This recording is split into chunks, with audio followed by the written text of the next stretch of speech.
The Last of the 20 by Joseph N. Wdowski. Pool House. Just before nightfall, his distiller had filled all his canteens. He went to the laundry room of the house and found a laundry bag. Returning to the kitchen, he disassembled the still. He placed the collecting pot, copper wire, and copper tubing into the slightly larger boiling pot and covered it with the lid. He placed the disassembled still in the laundry bag and tied it tightly. "Can you carry this too?" Miller asked the robot. "Shouldn't be a problem. Just tie it to my back under your backpack." After attaching the bag with the still on the robot, Miller grabbed a meal bar for his dinner from his backpack and unnecessarily offered 120 for one. The robot politely declined, yet seemed pleased that Miller had made the offer. Later, Miller bedded down in the master bedroom with 124 once again standing guard at the top of the stairs. As tired as he was not able to fall asleep and spent time just looking at the ceiling. His mind focused on their years of training since they were children raised in the shelter for this mission, yet how truly unprepared they were for the surface.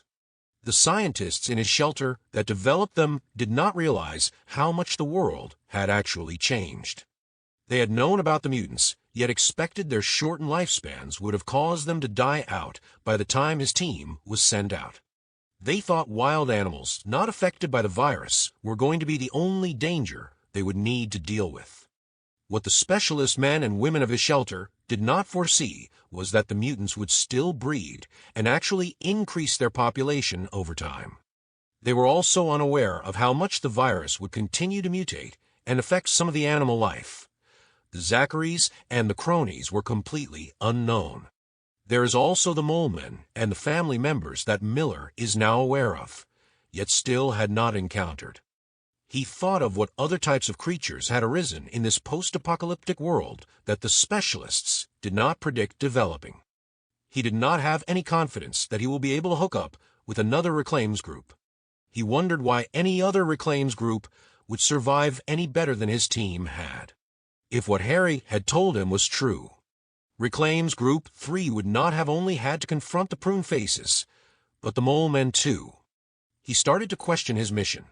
If Shelter 1 had been infiltrated and destroyed by his own mutated men, who was he reclaiming the surface for? 124 entered his room. He got out of bed, putting on his helmet. "Where?" "They're all awake. I'm picking up at least 100 in Stamford." The robot answered, "A group of 12 is heading our way." He picked up his rifle. "How soon?" "They should be coming up the road in about 15 minutes. They are not too far." Miller moved to one of the rooms at the front of the house. The room seemed to have been a home office with a desk and computer. The bookcases in the room consisted of mostly books in New York State corporate law. Miller peered out the blinds of the window facing the road. His helmet sensors picked up a dozen mutants moving in a loose group along the road and along the river. Small animals took flight as the mutants moved towards where they had been hiding. "Any more?" Miller asked the robot with much better sensors. "This is the only group heading our way.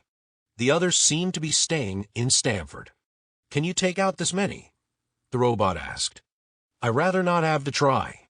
Best we just keep low and hope they move past us." Miller kept his attention on the group closing in on them.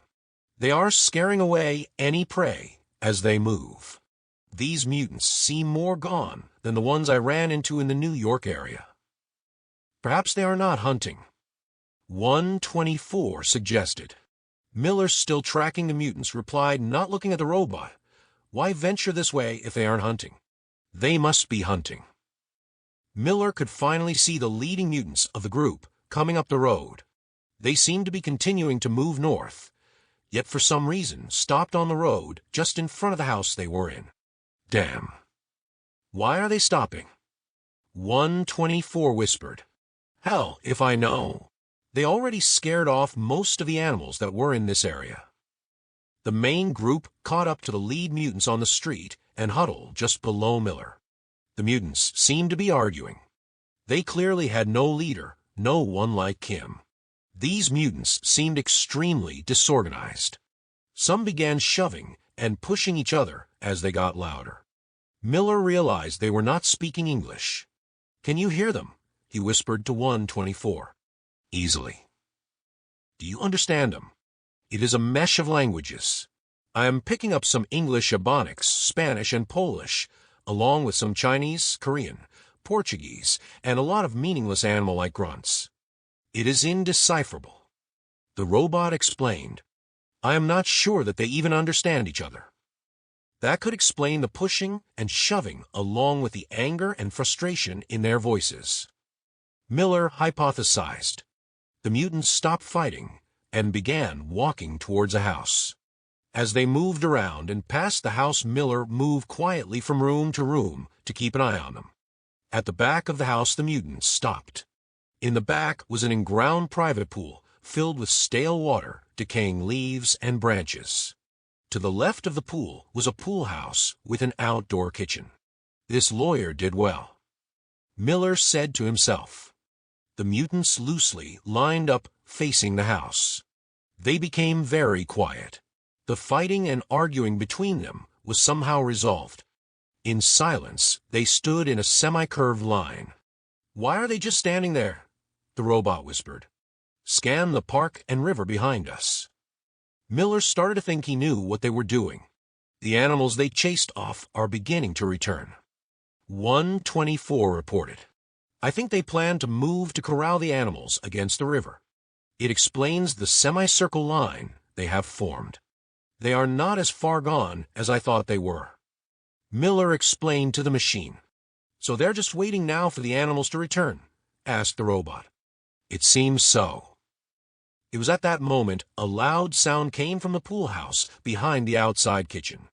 The mutants all quickly turned their attention to the pool house.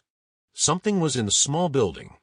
The closest mutant entered the open door to the building and soon emerged, holding a bear cub. The others circled around the mutant with the cub and began fighting among themselves, trying to get hold of the cub. A loud roar then came from the pool house. A large American black bear emerged from the building and began tearing into the mutants to protect her cub. The mutants tried to fight back, but the bear easily mauled and killed several of them. The remaining mutants took off fleeing as fast as they could for the safety of Stanford. "Why didn't you tell me there were bears in the pool house?" Miller asked the robot. "You didn't ask." 124 defended himself. "Next time let me know about bears too, or any life form that could be a problem." He watched the bear feed on one of the dead mutants as two more cubs emerged from the pool house. "Especially bears." "No problem. No other bears in 5 miles. Just this mother bear and her 3 cubs." "Computer, what is the territory size of American black bears?" Miller asked his helmet computer. "Female American black bears have a range of 4.5 to 19.3 square miles. Males have a larger range of 45.22 to 77.2 miles, the computer reported. Enough. Miller's helmet scanners showed the remaining mutants running off, and the female bear decided to drag one of the mutant bodies back into the pool house to feed upon. "I'm going back to bed. I'm guessing the mutants won't be coming back this way anytime soon." "I would say that is a good guess." 124 agreed.